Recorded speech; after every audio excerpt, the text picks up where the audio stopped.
안녕하십니까. 팀 dom나의 박준모 인사드리겠습니다. 저희가 오늘 말씀드릴 사항은요, 캄보디아 디지털 금융시장 진출 전략에 대해 말씀드리도록 하겠습니다. 저희 팀 dom나이가 본 프로젝트를 시작하기 전에 그 개도국이라는 캄보디아에서 어떻게 작은 시작으로 큰 성공을 이룰 수 있을까에 대한 고민을 굉장히 많이 하던 찰나에 두 가지 정도 재밌는 사례를 발견하게 되었습니다. 첫 번째 사례는 그 2000년대 초반에 그 지금처럼 이렇게 앱이나 이런 것들이 많이 없을 때였죠. 그때 아마 페이스북도 처음에 시작됐을 때고, 이때 미국 대학생들은 캠퍼스에서 그 음식을 오더하기라는 게 굉장히 만만치가 않았습니다. 그런데 이때 캠퍼스푸드닷컴은 그 배고픈 대학생들과 그 여러 가지 이 딜리버리 서비스를 제공하는 푸드 업체들 간의 그런 플랫폼 역할을 하게 되었죠. 또 하나는 대학교로 갔는데 학생들이 굉장히 많이 모여있는 겁니다. 등록일 날. 실제로 가서 저는 대학교 이제 학과 등록을 하는 줄 봤더니 그게 아니고 waitingprofessor.com 같은 이제 뭐 여기서는 Rate My Professor라는 건데요. 그런 것들을 보고 있는 거예요. 실제로 봤더니 이 교수에 대한 평점이 다 나와 있는 겁니다. 그래서 학생들이 등록하기 전에 그 교수님들에 대한 평점을 보고 등록을 하더라고요. 근데 실제로는 이러한 그 평점 사이트도 공신력이 있어서 학과들에서도 실제로 인용을 한다고 합니다. 그러니까 이러한 두 사례를 보면 아주 학생들이 배고픔을 어떻게 연결해 줄까, 아니면 학생들이 그 어떤 교수를 들어야 될 때 그 망설임을 어떻게 해결해 줄까라는 단순한 그 질문에서 출발을 한 큰 성공을 이룬 대표적인 사례라고 볼 수 있습니다. 자, 그렇다면 이러한 사례들이 국내에는 없었을까? 아닙니다. 실제로 있었습니다. 2000년대 초에 그 기술 환경에 맞는 캠퍼스푸드닷컴이나 랩마이프로페서닷컴이 있었다면 현재 앱이나 이런 것들이 활성화된 한국에서는 바로 배달의 앱이라는 게 시작이 되었던 거죠. 배달의 민족은 여러분들이 뭐 너무 많이 아시기 때문에 더 이상 뭐 굳이 말을 할 필요는 없겠지만 결과가 아주 중요합니다. 사람들의 딜리버리 서비스를 잘해주기 위해서 시작을 해왔던 것들이 여기 보시는 것처럼 배달이라는 산업 자체를 바꿔버리는 그런 것들이 실제로 이제 일어나는 것들을 보게 되었습니다. 자, 그러면 20년 전 미국에서 일어났던 캠퍼스푸드닷컴이나 랩마이프로페서닷컴들이나 아니면 15년 한국에서 앱이라는 것이 굉장히 태동을 했을 때 일어났던 것이 현재 이렇게 활발하고 실제로 산업까지도 바꿨다면, 자, 2025년 캄보디아에서 우리가 작은 시작으로 뭔가를 바꿀 수는 없을까? 이 고민을 하기 위해서 저희들이 고민했고, 실제로 이제 결과는 첫 번째, 돈이 많은 곳에 무조건 일단 비즈니스는 시작을 해야 되겠죠. 그래서 금융업을 실제로 봤더니 핀테크 아니면 보험, 부동산 이쪽에 현재 캄보디아에서 굉장히 좀 그 해외 자본이 많이 몰리고 있는 상황이고요. 두 번째, 그 새로운 구매 패턴. 그러니까 신흥 부유층들이 실제로 앱을 많이 쓴다고 합니다. 현재 캄보디아에서. 그래서 또 다른 이제 뭐 핀테크 업체들도 많이 들어오고요. 그리고 여기 이제 그 뭐 부유층이나 뭐 스마트폰이랑 거의 비슷한 이야기일 수도 있는데, 그렇기 때문에 현재 모바일, 그 다음에 4차 산업 중심의 핀테크가 굉장히 급속도로 지금 발달을 하고 있고요. 거기에 맞춘 핀테크 업체들도 저희가 이제 굉장히 좀 눈여겨봤습니다. 그래서 저희 팀 덤나이에서 제안을 하고 싶은 거는요, 이러한 것들이 다 움직일 수 있는 한번 우리 앱을 한번 만들어 보면 어떨까? 예시적으로 보시면, 자, 업종은 어디? 돈이 많이 모이는 금융업.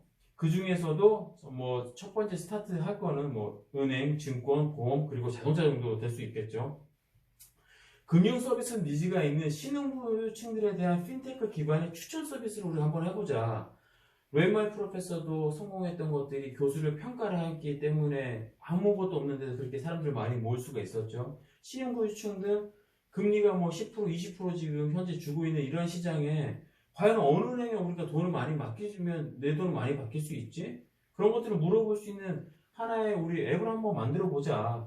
그래야 기존의 앱들과 좀 변화가 있을 것이다 라는 것들이었고요. 자, 핀테크도 현재 지금 굉장히 많이 일어나고 있거든요. 그럼 이러한 핀테크 업체들을 우리가 자연스럽게 좀 흡수할 수 있는 건 없을까? 저희 뱅크샐러드 처음 나왔을 때 아무도 관심이 없었어요. 하지만 실제로 어때요? 확장이 되다 보니까 플랫폼 형성되는 게 굉장히 파워풀해졌지 않습니까? 그래서 저희들은 이렇게 여러 가지 서비스, 보험만 해도 보험 비교 서비스를 해줄 수 있는 그런 업체들이 오면 얼마든지 우리 플랫폼으로 들어와라. 우리가 섹터로 만들어주고 당신들이 놀 수 있는 필드를 만들어주겠다. 이것이 바로 저희들이 생각하는 기본적인 방식이고요.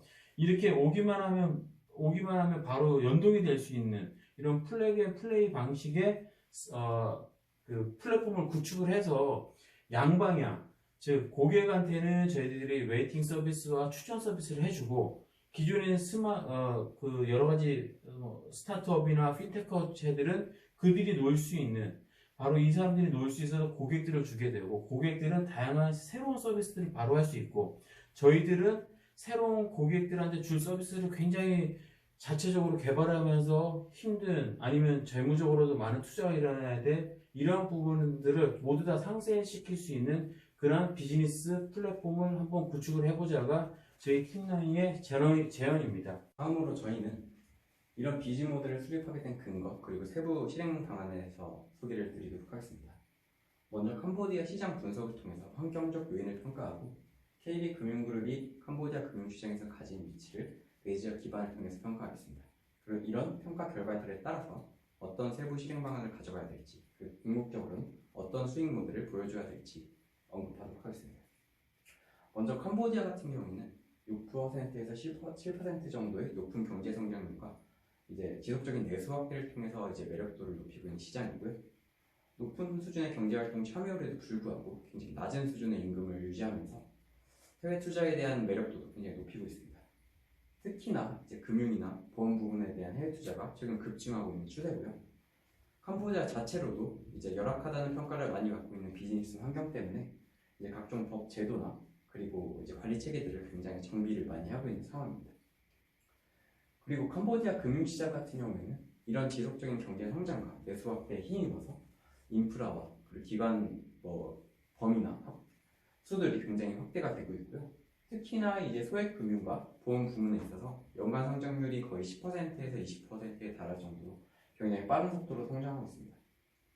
하지만 가장 주목해야 될 점은 바로 이 부분인데요. 캄보디아 같은 경우에는 이제 오프라인 금융 서비스가 굉장히 미비한 국가입니다. 그렇기 때문에 오히려 이제 모바일 송금 서비스나 결제 서비스 같이 이제 모바일 그 4차 산업 중심의 서비스들이 굉장히 성행하고 있습니다. 그래서 저희는 이런 환경 분석들을 바탕으로 어떤 요인들을 기회 요인으로 가져가야 될지 평가를 해봤는데요. 먼저 캄보디아 같은 경우에는 이제 젊고 트렌디한 소비 계층이 최근 많이 이제 성장을 하면서 이제 새로운 구매 패턴을 가진 소비 계층이 부상하게 되었고요. 그리고 아세안 국가 중에서도 이제 빠른 성장세를 보이고 있음에도 오히려 이제 성장의 과도기에 있는 산업군이 많다는 점은 성장 잠재력이 높은 위기적 시장이라는 점을 보여주고 있다고 보여집니다. 그리고 세 번째로 외국인 투자나 그리고 외환 거래에 있어서 굉장히 규제나 아니면은 제도들이 굉장히 약화되어 있기 때문에 이런 부분에 있어서 진입 장벽 또한 굉장히 낮다고 볼 수 있습니다.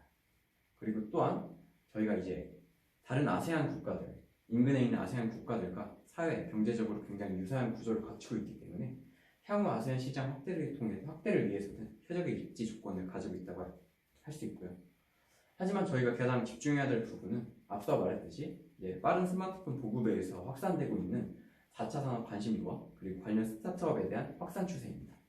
그럼 이런 모바일 친화적인 이제 추세들이 금융시장에는 어떤 식으로 적용되고 있을지를 보도록 하겠습니다. 이제 캄보디아 인구 중에서 약 90%가 신규 기술 친화적인 만 25세 이하의 인구라는 점을 좀 주목해야 될 부분이고요. 인터넷 활용 인구가 약 700만 명에 달하고 이제 디지털 디바이스의 보급률 또한 전 국민의 50%에 달할 정도로 굉장히 디지털 기기에 대한 관심들이 많습니다. 특히나 휴대폰 가입 건수의 경우에는 총 인구 1,600만 명의 약 170%에 달할 정도로 휴대폰 또는 모바일 환경에 대한 관심도가 높음을 보여주고 있고요.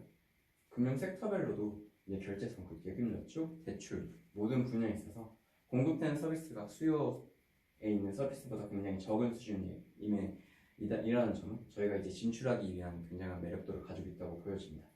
특히나 이런 수요와 공급의 갭을 이제 메웠을 때 결국에는 20억 달러, 10억 달러, 30억 달러 결국에는 모든 부문에 있어서 굉장히 높은 경제적인 가치를 가지고 있다고 볼 수 있는데요. 하지만 캄보디아 같은 경우에는 이런 핀테크에 대한 지원치가 굉장히 미비한 상황입니다. 정부나 이제 국가에 의해서 지원되는 지원금도 굉장히 적고 그리고 이제 규제 당국이 오히려 이런 부분들을 굉장히 규제를 많이 하고 있기 때문에 이런 부분들이 오히려 이제 민간 부문 중심의 투자로 이루어지고 있으면서 그리고 핀테크 산업 육성 또한 이제 민간 부문에 의존을 많이 하고 있다는 점은 이제 저희가 진출했을 때 어떤 이제 터닝 포인트를 잡을 수 있는 부분이라고 보여지고요. 그렇다면 이런 캄보디아 금융 환경 속에서 KB금융그룹은 어떤 영향을 갖추고 좀 진출을 해야 될지 알아보도록 하겠습니다. KB금융그룹은 이제 KB 캄보디아은행, KB 대한특수은행, 그리고 프라산 인수, 현지기업 제휴 등의 형태로 캄보디아 진출해 있는데요. 저희가 주목해야 될 점은 KB금융그룹이 가진 내부 디지털 영향입니다. KB금융그룹 중에서 KB 캄보디아은행은 이제 리브 KB 캄보디아라는 어플리케이션을 운영하면서 이제 모바일 결제 시스템에서 궁극적으로는 해외 송금, 대출 예금, 그리고 리테일 영업 중심의 이제 영업 업무들을 좀 리브 KB 캄보디아를 통해서 운영을 하게 되고 있고요. 이제 작년 대비로도 이제 2배 이상 성장한 이제 10만 명에 달하는 가입 고객들을 확보하면서 굉장한 확산세에 있습니다. 그리고 올해 이제 프라삭이라는 소액금융 대출 업체를 이제 최종적으로 취득함에 따라서 계열사에 편입시켰고 거기에 가진 모바일 네트워크 서비스 또한 저희 이제 기반으로 다질 수 있게 되었습니다. 그래서 저희는 리브 KB 캄보디아 프라삭의 모바일 어플리케이션 바탕으로 캄보디아 현지 핀테크 기업들을 이제 제휴하고 있는데요. 특히나 이제 최대의 모바일 결제 플랫폼인 파이페이와는 19년 3월에 MOU를 함으로써 전국에 있는 5천여 개의 가맹점망이나 30만 명의 고객들을 이제 공동 확보하게 됨으로써 이제 현지에서 저희 이제 핀테크 기술 그리고 금융 서비스들을 모바일 환경에서 이제 전달할 수 있는 기반을 갖추게 되었습니다. 그래서 궁극적으로는 KB금융그룹이 가진 리테일 영업망과 그리고 디지털 모바일 기반을 바탕으로 이제 통합 뱅킹 플랫폼인 리브 KB 캄보디아의 운영 범위와 기능을 확대하는 것이 가장 큰 관건이라고 저는 판단을 하였습니다. 그래서 저희는 이런 환경적 요인과 방금 말씀드렸던 내재적 기반들을 바탕으로 KB금융그룹이 가지고 있던 리브 KB 캄보디아를 기반으로 한 KB 핀티케이터 서비스를 제공하는 것을 비즈 모델로 삼았습니다. KB 핀티케이터 서비스는 현지 핀테크 기업 프로바이더들을 어떻게 유인하는지와 그리고 신규 소비계층 이용자, 유저를 어떤 식으로 핵심 서비스를 제공하면서 유인해낼지에 대한 핵심적인 목표를 가지고 있고요. 궁극적으로는 이제 핀테크를 통해서 이제 레이팅 기반의 금융 인디케이팅 서비스를 제공한다는 점이 이제 저희 KB 핀티케이터의 모토라고 할 수 있습니다. 이를 위한 세부 실행 방안으로는 이제 다음과 같은 내용들이 있는데 이에 대해서는 바로 다음에서 소개를 해드리도록 하겠습니다. 먼저 이제 KB 핀티케이터는 이제 금융 인디케이팅 플랫폼으로 활용이 되면서 이제 프로바이더, 핀테크 기업들에 대해서는 어떤 식으로 유인 전략을 펼칠지 그리고 유저에 대해서는 어떤 식의 핵심 인디케이팅 서비스를 제공할지에 대한 전략을 가지고 좀 비즈 모델을 실행하도록 하겠는데요. 이제 먼저 유인 전략, 프로바이드에 대한 유인 전략에 대해서는 두 가지입니다. 금융 혜택 제공과 우대 서비스 제공인데요. 금융 혜택 같은 경우는 이제 소액 대출 한도 상향이나 대출 이자율 우대, 그리고 예금, 적금 같은 금리 우대, 그리고 일반적인 소규모 기업에서 할 수 없는 정보 보호나 보안 등에 대한 사이버 종합보험 가입 등이나 이런 서비스를 제공하고, 그리고 우대 서비스 같은 경우에는 저희 고객들의 기반으로 이제 형성이 되어 있는 고객 DB에 대해서 제공을 해주거나 아니면은 소규모의 기업들을 살 수 없는 무료 법률 자문, 그리고 같이 연동돼서 운영되는 저희 이벤트 등의 운영들이 핵심 항목이라고 할 수 있습니다. 그리고 이런 핀테크 기업들에 대한 유인 전략을 통해서 이제 핀테크 기업들은 이제 여러 가지 금융 섹터들로 나뉘어져 있는 서비스들을 제공할 텐데요. 그런 서비스들에 대한 인디케이팅 데이터베이스나 아니면 핀테크 기술들을 제휴함으로써 저희는 저희 어플리케이션 활용하는 유저들 그리고 신규 소비 계층에 대해서 핵심 인디케이팅 서비스를 직접적으로 제공을 하게 됩니다. 즉 저희는 핀테크 기업들의 기술들이나 데이터베이스를 인디케이팅 그리고 디스플레이 해주는 역할을 한다는 것이죠. 그리고 저희의 핀티케이터에서 타겟을 하고 있는 금융 서비스 이용자, 즉 유저들은 아까 말씀드렸던 신규 소비 계층인데요. 이제 이들은 모바일 베이스드 금융 서비스에 대한 니즈가 굉장히 강하게 상상이 되어 있고, 그리고 다양한 상품의 비교 분석에 기반해서 신규 소비 패턴을 형성하고 있는 인원들일 것입니다. 그리고 이런 이용자들에 대해서 저희는 핵심 인디케이팅 서비스에 대해서 제공을 하게 되는데요. 이는 위에 있는 모바일 결제, 뱅킹, 세무 또는 투자, 보험 등 여러 가지 금융 서비스에 대해서 제공을 하게 되는데요. 앞서 말했던 이제 MDI 소액대출 부분이나 뱅킹 서비스 그리고 뱅킹 외적인 부분들에 대해서 좀 구분이 되어서 서비스를 제공하게 될 것입니다. 먼저 소액대출 같은 경우에는 이제 소액대출 금융들의 뭐 대출 이자율이라든지 이율 외에 이제 수수료 정보들을 좀 비교 분석을 해주면서 제공을 하게 될 것이고요. 이로 인해서 궁극적으로는 이제 대출 서비스들을 각 핀테크 업체라든지 금융 서비스 제공해주는 업체들과 직접적인 연동을 통해서 제공을 할 예정입니다. 그리고 뱅킹 서비스 같은 경우에는 뭐 예금이나 적금 그리고 연금 등에 대한 비교 그리고 금리 비교를 통해서 이제 맞춤형 뱅킹 상품들을 이제 제시해주거나 추천해주는 역할을 하고요. 그리고 앞서 말했던 소액대출과 유사하게 계좌 조회나 이체 서비스들 등 이제 기존의 핀테크 기업들이 가지고 있는 뭐 서비스나 어플리케이션을 직접적으로 연동하여서 바로 서비스를 이용할 수 있도록 고객들에게 제공을 할 예정이고요. 마지막으로 뱅킹 외적인 부분에 있어서는 이제 보험 상품이나 카드 상품에 주력을 해가지고 각 상품들을 비교해주고 뭐 그에 따라서 어떤 상품들이 좋은지 좀 순위를 매겨주는 레이팅 서비스를 제공할 예정입니다.